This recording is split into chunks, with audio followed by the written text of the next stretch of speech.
All right, I'm very glad to have you back on the press this morning, which is Wednesday, the 20th day of August, 2025. Well, I am Princess, and if you're just joining right about now, it means that you've missed both the weather update and the newspaper headlines. But you're in time for some of the analysis we'll be having in some major stories that aired our ways this morning. I'm going to be starting with a very sad one I started with on the Daily Trust, which is, of course, the killing of 13 people at dawn by unknown people. It has not been ascertained because nobody has actually taken responsibility on that very gruesome killing. But like I told you, I have a guest who has already joined me now, and as he will be here with me analyzing some of the stories. So in the studio with me this morning is Dr. Clem Aguiyi, Esquire, a barrister and solicitor, senior partner, Goldbach & Co. Law Partners. He's a scholar, a writer, a public affairs analyst, and a fellow, Abuja School of Social Political Thought. It's a pleasure to have you join us this morning. Thank you for having me. You're welcome. All right, like I said earlier, we're going to be starting with the killing that happened in Katsina State. Now, it says that at least 13 people were killed during morning prayers at a mosque in Nguwan Matao, northwestern Nigeria, and no groups have claimed responsibility. Now, so many questions. We have so many questions to ask. This is not the first time things like this are happening. So the question, I don't even know where to begin. How are we going to nip this sort of this is unwarranted killing of innocent people? How are we going to nip it in the bud? And what do you think the federal and state government should do in response to this? Thank you for that question. For some time now, Nigeria has become a killing field, and we're not at war, but many Nigerians are dying every day as a result of violence and violent killings across the country, particularly the northwest and the northeast, and not in the north central, and like I said, all parts of the country. And it's not acceptable that people are being killed. And if you look at the whole thing, no one is being brought to book. In the past 10 years at least, the government seems to be ineffective. The security agencies seem to have thrown up their arms in the air, like there's nothing we can do about it. All you hear is the news: 100 people killed, 1,000 people killed, 200 people killed, different places. And if you're lucky, they will tell you, oh, it is by Boko Haram, or it's by insurgents, or it's by bandits, or it's by unknown gunmen. The average Nigerians are sick and tired of all this kind of statistics being reeled. What they want is action, remedy. How do we stop this from happening again? Because you don't know who will be the next victim. Exactly. And no part of Nigeria is safe. Even the outskirts of Abuja here, we have had situations where people are randomly abducted and people are killed. And the government seems to be overwhelmed by all these things. And if the government cannot do their primary job of providing security of lives and properties, then it becomes questionable if truly this is a government. Because the reason why people surrender their own rights to protect themselves is to allow government to possess that instrument of coercion, to come up with that remedy, have the security infrastructures that is going to protect citizens. Because I know that citizens of Nigeria have at a point asked, let us be able to defend ourselves. Yes, that has its own drawbacks, but government will say, no, you cannot bear arms to defend yourself. Who will defend you? But are they defending you? You find out that when you're under attack, you're on your own. And government come up with all kinds of excuses. They do. And these excuses are unacceptable. Nigerians cannot continue to die the way people are dying. No one is safe in this country. You cannot even differentiate between the terrorists, the bandits, and people in government in this country anymore. A Canadian court just declared the two parties that have ruled this country, PDP and APC, as a terrorist organization. Yes, some people in government are saying, no, we are not terrorists. How can they say that? Withdraw that. But if you have run a system whereby it seems you are subverting democracy, whereby it seems you are helpless, you've not practically come out to take decisive action against insurgents. You remember the former president of Nigeria, President Buhari, instead of fighting terrorism and bandits, told people in Benue State and parts of Nigeria to learn how to coexist with them, learn how to live with them. So you begin to wonder, if this man that came to power threatening about baboon and gorilla soaking in their blood, the other president said election is a do or die. The current president said we'll go and grab it, snatch it and run with it. That political power is not serve a la carte. These are all language of terrorism. These are not language that are acceptable in democracy. Election is not a do or die. And there's no point gorilla and baboon soaking in their blood. And you see these things manifest before they came into power and after they came into power. And you begin to ask yourself, why are we victims of these circumstances? And I will tell you, it's not about being patriotic to say the Canadian court cannot say this. It's about what actions are you taking as a government, as a people, to make sure that the life of people are protected. Remember the former president said when he went to meet the 45th president of America, who is now the 47th president, he asked him, why are you killing Christians in your country? I mean, for a foreign president to ask you, why are you killing Christians? And now the killings now have gone beyond killing Christians. The news you have this morning, and which also have been happening in this country, is that also Muslims are being killed. So why are we having these killings all over the place? Why? No place is safe. Nigerians are bleeding. The country is bleeding. And people do not have more blood to shed. We don't have any more life to offer a sacrifice to these bandits. And the military chief will tell you, these are foreigners attacking Nigerians. We are tired of foreigners attacking us. We are in our own country. This is our country. We don't have any other country apart from this country. Foreigners cannot come into this country and chase us indigenous people away from our country. And our government tells us these are foreigners. How many foreigners? The government tell you, oh, the army will tell you, the police will tell you, these people are having more weapons, sophisticated weapons than the military. That's a bull. How do you tell me that? It's simply because we do not have the will to keep this country safe. Otherwise, why do we have all the security institutions? Have the civil defense, or have the police, or have DSS, or have the army, we have the Air Force, we have the Navy, we have all, even the ones you cannot even remember their names, terrorizing innocent civilians, law-abiding citizens. None of them wants to be in the front where they can confront the insurgents.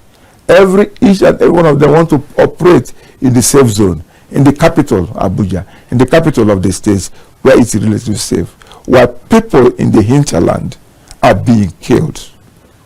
This must have to stop. You cannot continue to weaponize insecurity and poverty and continue to make excuses to Nigerians who are tired of your excuses. It has to stop. We are not at war. Thousands have died in this country and are dying every day. I bet you tomorrow morning you will have another news of people being killed either here or there or in several places in Nigeria. And it is not acceptable. That is not how the country is supposed to be. We are not so big that we cannot manage our spaces. I don't think we're bigger than Sudan. I don't think we're bigger than America. I don't think we're bigger than Russia in land mass and even in population. We are not. So we should be able to manage our space, given the fact that we have 36 states in Nigeria. On each of these 36 states, we have different kind of security architectures and infrastructure and layers of security down to community level. And yet, we talk about this is happening.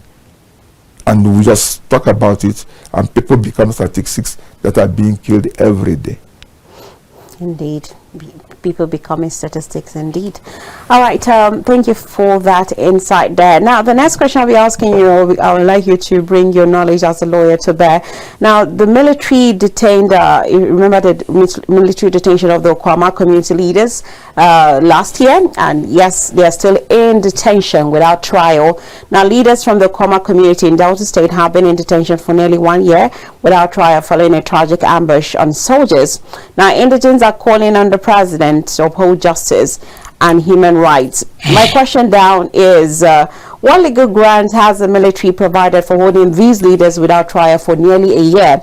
Now, in addition to that, I also want you to come to the incident that happened in Owo, the church attack in Owo as well. Now, also, I would like you to also speak with, to us based on your knowledge as a lawyer. Is postponing the bail decision until September 10 a justified measure given the sensitivity of the Owo attack case? And also, over time, we've seen that court cases just drag on and on in our country.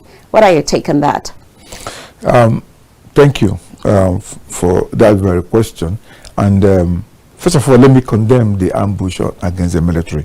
Nobody has any right, no matter whatever is their grievances, to mob the state security. It doesn't matter whether they are wrong or right. You don't have to mob them. You can use the proper channel to air communication against them. And there's also internal disciplinary measures and approved measures to bring them to book and to bring them to discipline. So I condemn the ambush of the military troop in Okwama, Delta States. And it's not acceptable, and people should not do that, because these people are people who are putting themselves in front line. They're putting their life at risk to make sure that me and you go out freely. And then under whatever guise, you go and attack them and you kill them. What moral, what confidence do they have to respond to you? Anybody that have done that is a criminal and should be treated as a criminal. Having said that, we have a justice system whereby anybody who have committed any offense should be able to be brought to justice. It's not proper in democracy that people are detained indefinitely without trial, because some of the people that are being detained might be innocent, because you know how these things happen. Once there is any kind of violent crime committed against the state security apparatus, they go all out to pick up whomever they can lay their hands on. And the only way you can convict that person is by a competent court, give him his own fair chance for a trial, so that he can say whether he's part of it or not. But a situation where you have taken these people and you have putting them under detention, they're not given fair trial, I think it is very wrong. And not even the military, because the military does not prosecute. Even when the military have maybe done their own preliminary investigation, they should hand over to the police. It becomes the duty of the police or the state to now prosecute whomever that has been indicted.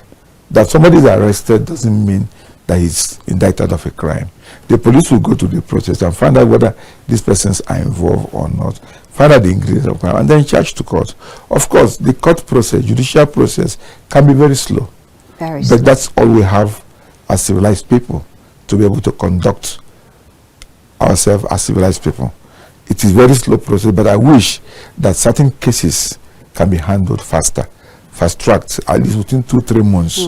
These cases are either is finalized, at least at the High Court level, and even the victims and their families will feel a sense of justice, and also even the accused will also see that I've been given fair trial, fair hearing to actually defend myself or admit to the guilt of the offense.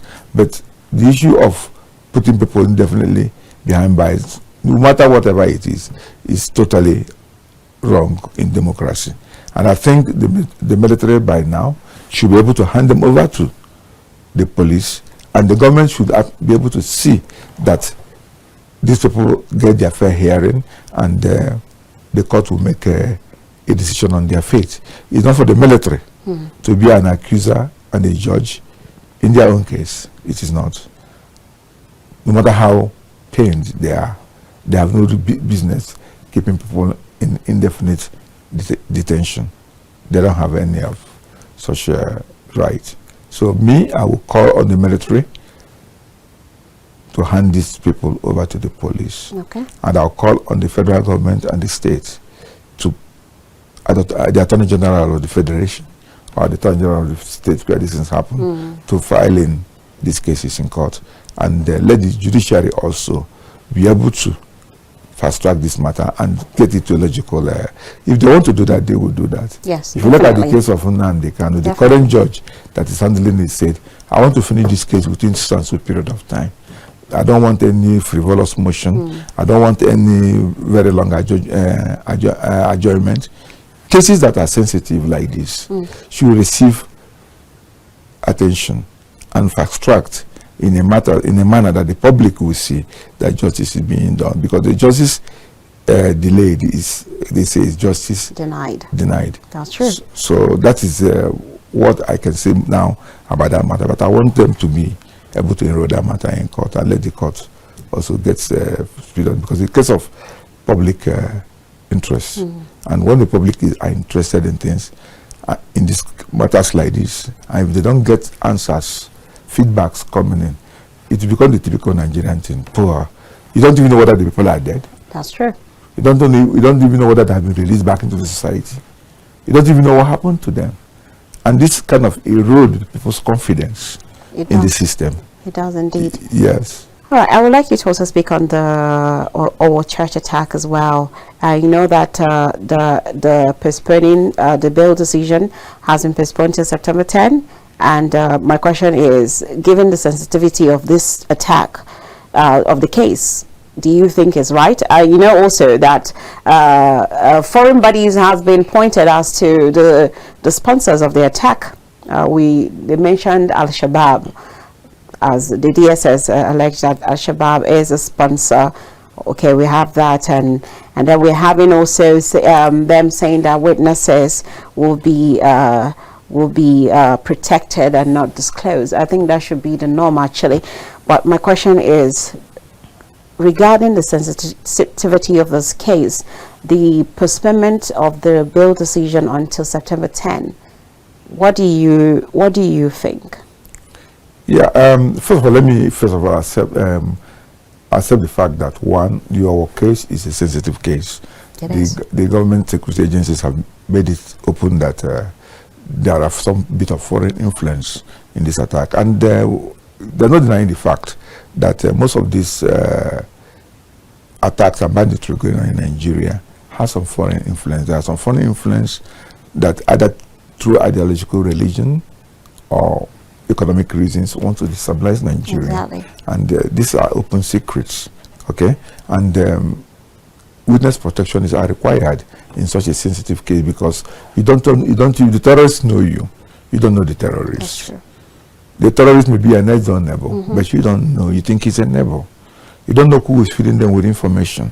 So this is why witness protections are required, because a witness that is prepared to testify, how are you going to guarantee him his own safety, given the fact that these people are very violent criminals, and they don't give a qualm in perpetuating violence?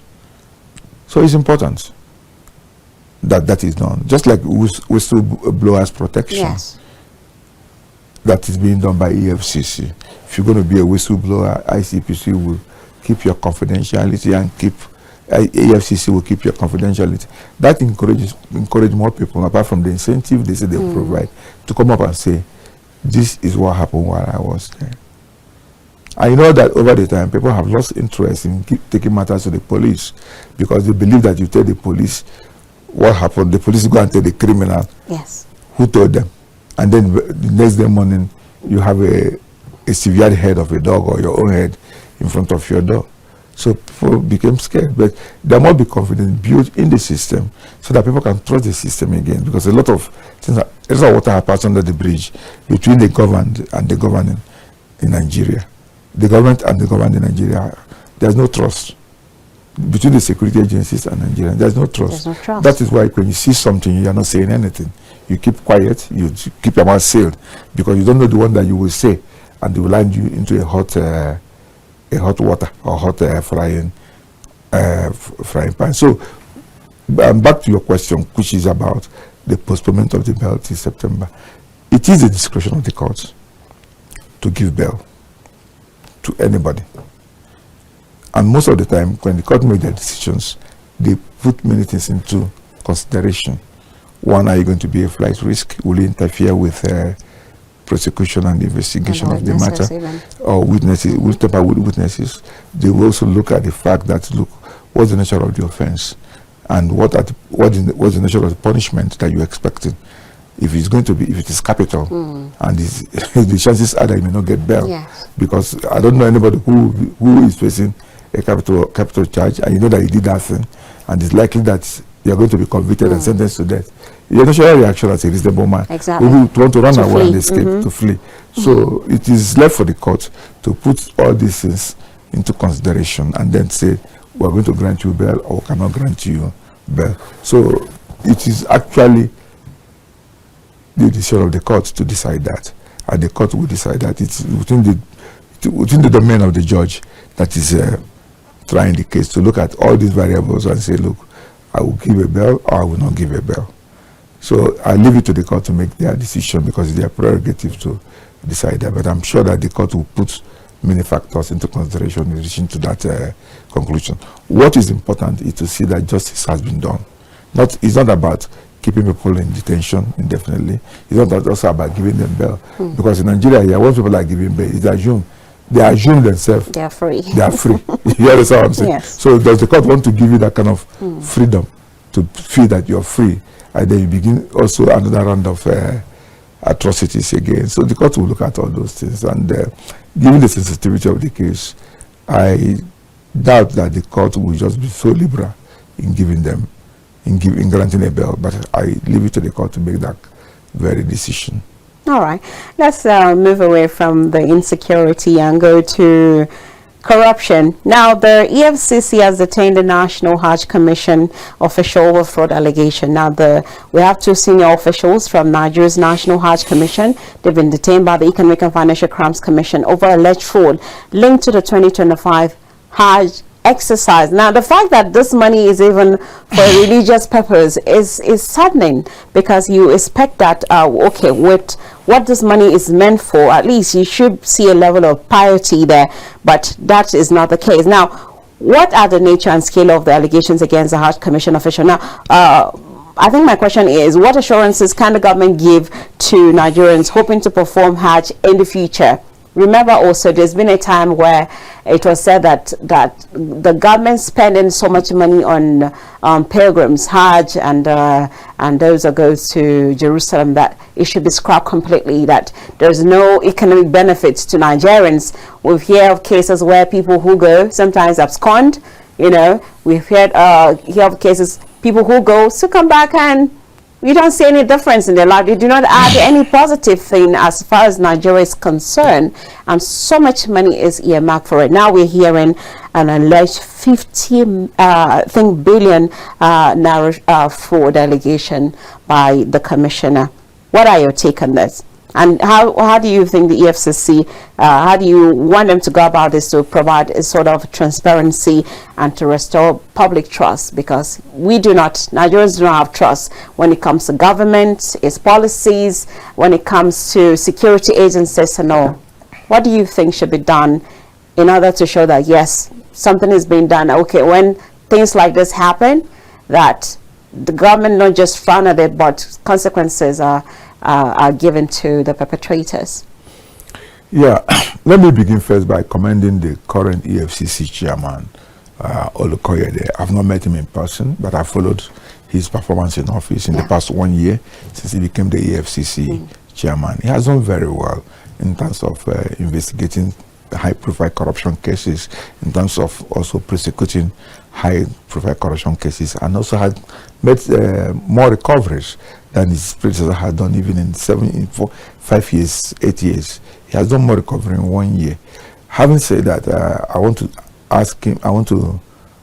actually ask that he remains steadfast and focused in doing the job, because corruption in Nigeria has become a cankerworm. It's something that has penetrated across the board in Nigeria. No place in Nigeria is sacred anymore. There's no level of government that is not immersed in corruption. There's no there's no place in Nigeria, nothing that you bring up in Nigeria here that is not messed up in corruption. Just like when the government is talking about money transfer to vulnerable people, when they are speaking about that and saying they have transferred how many billions, people like, to who? Exactly. I didn't get any. I don't know anybody who has gotten any. Did you get something? Did you get up? And almost everybody I've asked, including my gate man, has not gotten any. Didn't get anything. But you see the amount, the gentleman amount of money that government has said that. And I think this idea of transferring money to people is a cake. It is. It is a cake, and also you are doing it in a very opaque manner that people don't even see the transparency. Because it's not productive. It's not productive. That is wasting our money. I went to the village and I asked almost everybody, all the old women, vulnerable I come across, you are getting money from government? Because every day you wake up, people are sending you messages, people are calling you to give them money for either their health or for food. I went to the village to give women fertilizer so that they can use in family. They told me, look, we don't need the fertilizer, because even when we farm, the cows and the headers will go eat up our crops. But I said, what then do you want me to do? They say, give us food to eat now. I mean, they want the basic food to eat now. They want today food to eat. So we are weaponized hunger in Nigeria. You understand? And you will claim that we are providing palliatives that we give to these people. At the end of the palliative, those who will get the palliative end up getting 2 cups of rice. It's crazy what we are doing to our fellow citizens. So is either we have a structured welfare system, and we know those who are getting this welfare, we know the number and the statistics of those who are getting this welfare, and then we'll see that at least these people are being responded to. Not what the former government did when the vice president claimed that they were sharing money, and the minister, they were sharing money hand to hand to people in the market, and at the end of the day, they said in the day they shared about how many billions of naira. Nobody believed in him. Nobody thought what he's doing. That even he did that because he wanted to see if he brings credibility to the exercise. But it ended up damaging his credibility because people didn't see the benefit of what he did, and the people that actually received they call it trader money or whatever money they call it. So I will continue to go this circle and circle. And I saw the WTO woman Okonjo-Iweala talking about giving money to the vulnerable people. Of course, even in civilized country, you try to put money into the pocket of people so that they will be able to have a purchasing power to buy this and solve problem. But these things are properly structured to make sure that it is getting to the end people, not in the hands of politicians. Because what you have in this country are situations where politicians simply write their names and the names of their loved ones and their friends and cronies, and they use them to remove this money and then put the money back into their pocket. That's what you see happening. And the government should be able to know that this have happened before, and they'll be able to put up those checks that will make sure that these good intentions are not abused. So when you come down to the corruption in the Pilgrims Board, and also and one of those who believe that, look, Princess, I'll tell you something. I think pilgrimage is a private affair. Exactly. You want to make heaven, your business. You don't want to make heaven, your business. The government has no business actually investing our money in people's private life when there are many social problems that we have that we need to attend to. The government has not built roads. The government has not built hospitals that are well equipped. It is now a pride for all our politicians to go to hospital in London to treat headache and malaria. The other day they said, oh, the Senate president is going to London for medical treatment. After 1 week, he's back. I mean, to them it's a pride. It is. I went to London to treat my headache. And hospitals here, no hospital, which should be a shame. Indeed. And no hospital here is working. You have a government that doesn't have quality school. You have millions of Nigerian children abroad going to school, and these are also affecting our foreign reserve and foreign exchange, because their parents have to pay in foreign exchange, and this is putting pressure on our foreign, because we don't have enough schools. I look at the policy of government in education, and you ask yourself, is this government solving problem or creating more?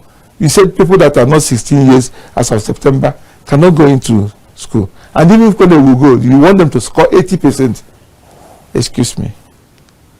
Now, is it the fault of these children that are at the stage they are in now and they are going to be 16 by December or by November, but because they're not 16 by 60, and they have, I know somebody that have 8 A's, straight A's, 8 straight A's.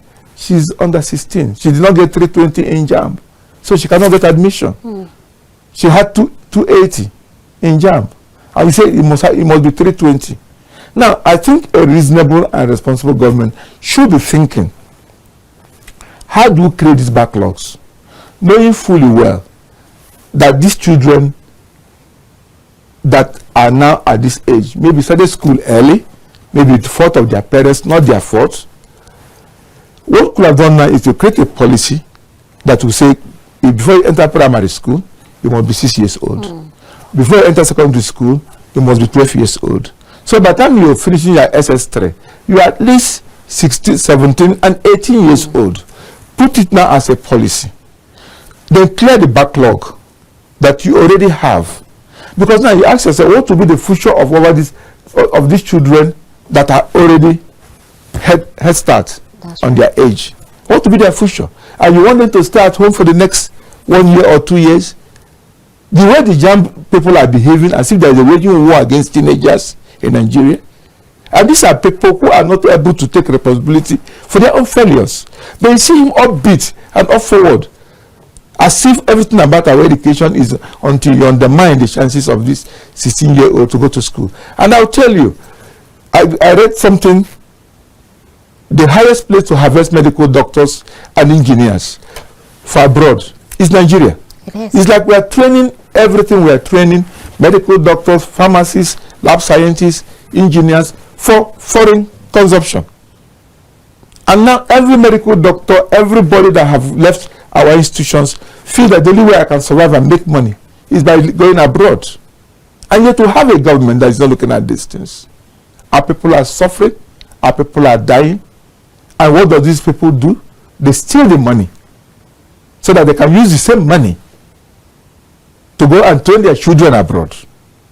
They will use the same money to embark on medical tourism. They use the same money to go and enjoy vacation. They use the same money to go to places they feel they are secured and safe, while the country is riddled with insecurity. Why the average Nigerian cannot afford good medical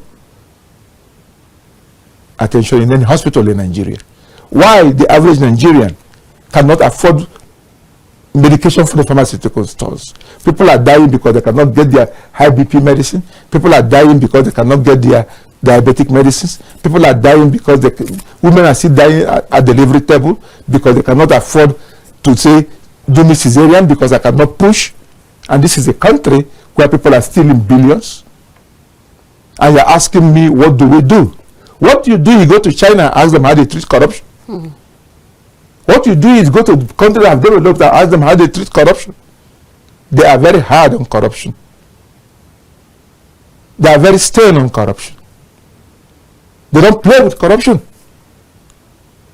This is a country where you see 400 billion and you go and play bargain and you return back 4 billion and you keep the rest of the money. Are you asking me, why wouldn't the person see the money? Obviously. All right, thank you very much for that insight. Yes, you know that you listening or watching as well can also be part of the conversation we're having on the press today. So the phone lines will be displayed on the screen for you to call and be part of the conversation. We'd love to hear your thoughts on any of the headlines you've heard this morning. Feel free to talk to us on any of them that touches you and what your opinion are on tackling some of the mostly problems than solution. All right, let's see. I have a caller here. Mohammed is calling from Maiduguri. I will be taking his call. Hello, good morning to you. Hello, good morning, my sister, and good morning, Barista. In fact, this man is a Nigerian. Well done, my brother. Well done. Thanks, Johnny. We can hear you. Go ahead. Very good. This man has spoken almost all the problems that are really causing the trouble in this country. What we need to do now, let us look for the solution. Let us I suggest is one. This insecurity is half the result of the corruption that happened in this country. The insecurity, insurgency is some. They have masterminders, people who are sponsoring them, and they are also the corrupt politicians. They are paid with foreigners who want to destabilize Nigeria and send the money to them, and they are using local ignorant people to perpetrate trouble to us as people, as Nigerians. So, for that reason, it is high time the journalists in Nigeria continue to enlighten our local people that look, whoever that is giving you money to cause trouble is not a friend of yours, is your enemy. This is one thing we must embark upon. Many of our people at the rural area who carry then gun, cause all these troubles, are ignorant of what happened. Recently we had in America, when they said they would no longer give money to US aid because they are using the money of US aid to all of us are aware of all that happened. But up to now, have we figured out who are the beneficiaries of this money? Nigeria, who are those agents who are collecting this money from the America and using it to local crises in this country? Have we fished them out? No, we're yet to fish them out. If somebody commits high-level corruption, our judiciary, our lawyers will now use technicality to free such a person to go free. Another useless thing that we are always practicing, sorry to say, is this flea bargain. Somebody will go and steal 100 million and you come and submit 30 million, you are free. Free bargain. This is another thing that is many Nigerians to say, okay, so why will I be waiting for miracle when the miracle are in my hand? If you keep very well, they will give you traditional title. You will be in the high places in the church or in the mosque. You will be given title. All these things contribute to this trouble that we are facing in this country. Our solution is in our hand. Let's tell ourselves the truth. What is happening in this crisis has nothing to do with religion, with the Christian and the Muslim. No, those people who are killing people, they don't care about whether you are Muslim or you are Christian. This is one thing we must tell ourselves the truth. I think people praying in the mosque, if somebody went and killed them, and he says a Muslim terrorist, Islamic, well, how can they be Islamic terrorists? Or somebody worshiping in the church, you go and open fire and kill him. How can you call that one a religious something? These are wickedness. Being paid for by somebody from somewhere, using those our elite to be supervisors of this crisis. You see them in high places. Some time ago, many of us have seen where people were flying with private jet up and down. We don't even know where they are getting those money from. It's not the spirit that is giving everybody private jet. We shouldn't tell ourselves. We should tell ourselves our problems are within us. Let us be praying at the same time, enlightening our people so that we should avoid these avoidable things. So we can move forward. Nigeria is a progressing country. Many countries in the world, they are not happy about the progress Nigeria is having. That is why we will do everything possible to break us down. Create division among us, create enmity among us, hatred among us. Okay, where else is now? Nnamdi Kanu is on court issue. But his masterminder, is it the one that is in Finland? Is there? The other man in Ibadan, Sunday, is in Europe. We're doing what? Preparing to come back and create another trouble. And the rest of them, nobody should be hiding criminal. Bad thing is bad. Good is good. If somebody do good, we should say well done. If somebody doing bad, we should limit. Instead of sectionalizing, paralyzing, all these things are not called for. And our lawyers should also stand and to fight for justice. If somebody is committing a crime, jail him. Let us see the punishment he is receiving. But the impunity that is happening in Nigeria is giving room for whoever that is doing wrong thing is called hero. We shouldn't deceive ourselves. Our problem is within us, and we should look for the solution within us. We should love our country. Our country is more better than any outsider. So now that America is sending people back, I'm happy that the visa issue, I read in the headline, let America completely block the visa for Nigeria. Let Nigeria start bringing the money that they kept in America back home. Let us develop our country. We don't need to be running to Africa any longer. We don't even need them again. After all, what are they doing for us? After all, by spending our resources and creating divisions and enmity among ourselves. That was not how Nigeria looked like before. We were very formidable. Yesterday we were having lunch with the table. Thank you, sir. I could take other calls. I appreciate your call, contribution. Quite insightful there. Thank you very much, Mohammed. We appreciate you. Enjoy the rest of your day. All right. I really want to take more calls. So when you call, please make it as brief as you can so we can entertain more calls on the show this morning. We have Gideon from Lagos. How are you? Good morning. Are you there? Yeah, good morning. Gideon? Yeah. You know what I want to chip in is where the government, they have no focus in this country. You know, they call me as a politician, not really to really govern this country. They call me as a politician, and people that they want to run this country as if they are running their private companies. Most of these politicians, they have their company which they are running. But now, they don't even run their company again. They put their children to take care of their company.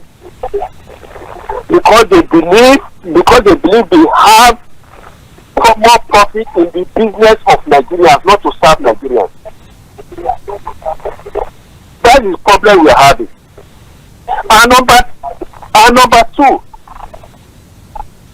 why must they create ministry that is not of benefit to Nigerians? Why must they waste billions, trillions on pilgrimage? For do what? You see, most of them, they come back, they sit in their homes. They don't make any impact to the economic of this Nigeria. They use the same money to go and invest in the other countries, to develop other countries. Look at Ministry of Livestock that they created now.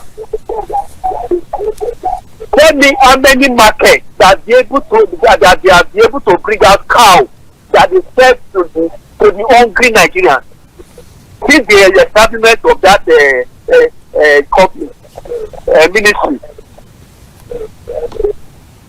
they cannot point out. Even Minister of Agriculture or Livestock, they can never point out any mechanized farming that federal government has in this country. But they are wasting fertilizer to individuals to embezzle money. They should leave the government of Nigeria for youth to develop this country. Right, we don't need old people that they cannot govern this country. We need technology to develop this country. They are old. They are still using their old ideas. Thank you very much, They should Gideon. step down. They should step down. Thank you, Gideon, for your contribution. We appreciate you. Enjoy the rest of your day. All right, if you just joined in, this is The Press on Captain Television here in the city of Abuja, the nation's capital. And we have been analyzing some of the headline news this morning on our newspaper. And yes, we have about 10 minutes thereabout to wrap up the program.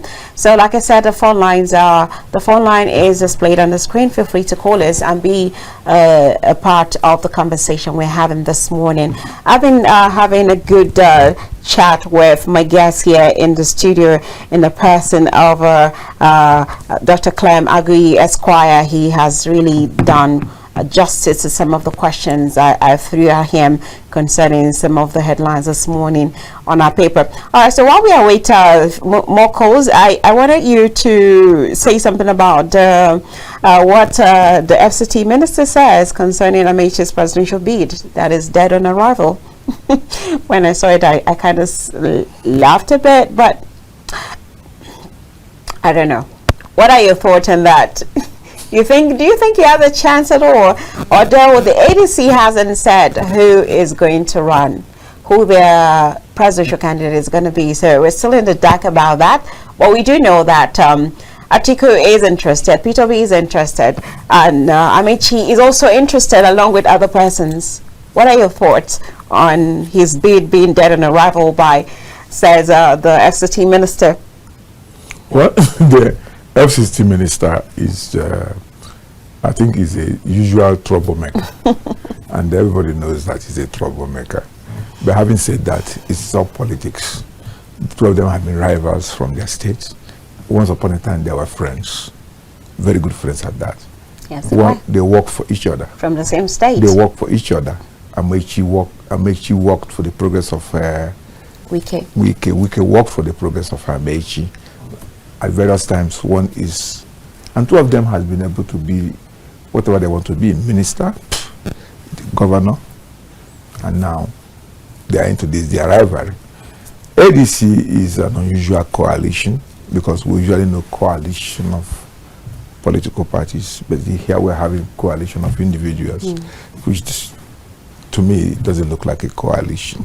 And except they maintain united front, actually I'm able to bring other political parties. Yeah. I thought PDP would have been leading such a coalition, but unfortunately PDP is in the hands of Wike as it currently is by law, and the other PDP members seem to have surrendered to the Wike mania, and I think since everybody left, most of them left PDP from Wike, it is now in Wike's hand. Wike can as well go and become PDP presidential candidate. Since Amaechi's own is dead on arrival, yes, he can raise his own. After all, he wanted to be president two at a time. Yes, but definitely. Now, I know he has intention. But now Wike appears to me as the most honest politician in Nigeria, because he's one who is telling his fellow PDP members, as far as 2027 is concerned, our party should not go for president. We don't have to run for a presidential election, because I am here to make sure that my principal, Bola Ahmed Tinubu, is returned as a president. At least that is being honest, even though I don't support his idea, because the idea of a political party is to come together, people of like minds to come together to contest election, and if they will form a government. But this is an instance where people, as somebody is saying, you can be a political party, but you cannot go to run election to become president, because I already have my own candidate. At least it's honest. Other people are still hiding their own candidate and or whatnot, or whether to wait for the last minute to either declare for the incumbent president or whatever. But Wike has been upfront, has articulated his view and vision, and he said, this is what I want, and they have not been able to counter him. And those that are there are playing along, wishing that it will be better. I don't think how it will be better. I heard Saraki saying, don't abandon the ship that needs repair. Who want to sink with a ship that is sinking? If the Titanic is sinking, I see a life vessel, a lifeboat, you take the lifeboat and go away. But like I said, it's all politics, and it's, it makes the game sweeter. So let Wike continue with his trouble. Okay. All right. Well, I feel that the ADC is actually, I think it's a tactic on their part not to disclose who the presidential candidate is. I think they're going to possibly hold it until maybe next year, maybe the mid of next year, before they announce it. I believe it's a political tactic, but I guess time will tell. All right, yes, we're still taking your calls. We have roughly 5 minutes on the clock to wrap up this program this morning. So if you have intention to call us, put that call right about now so we can hear your thought as we come to a conclusion of this morning press today.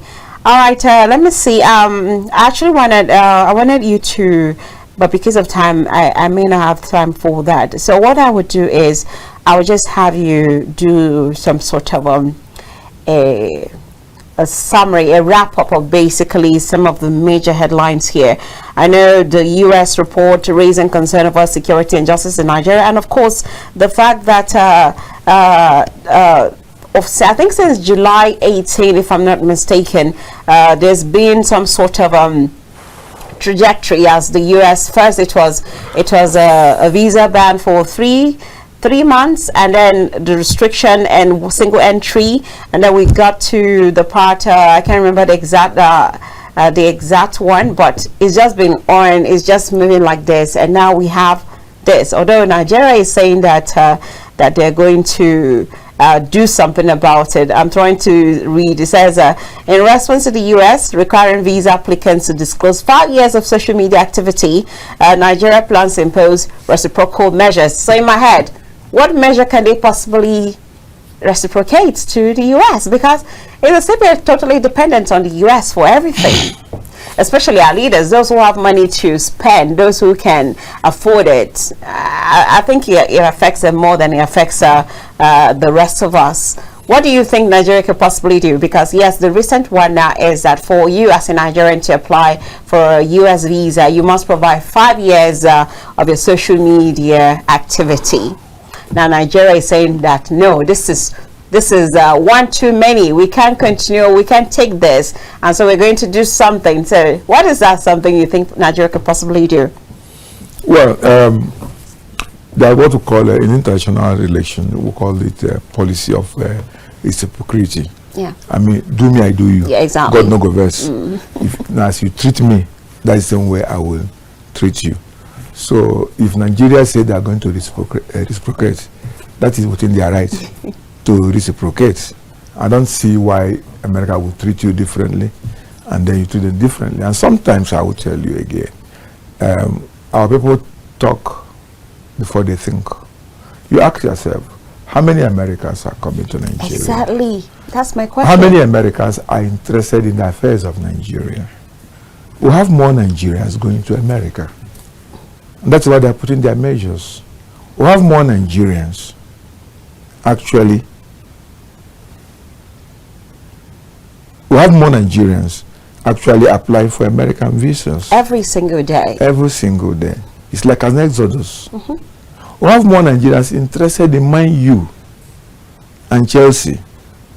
The same way we have more Nigerians interested in American politics and American affairs.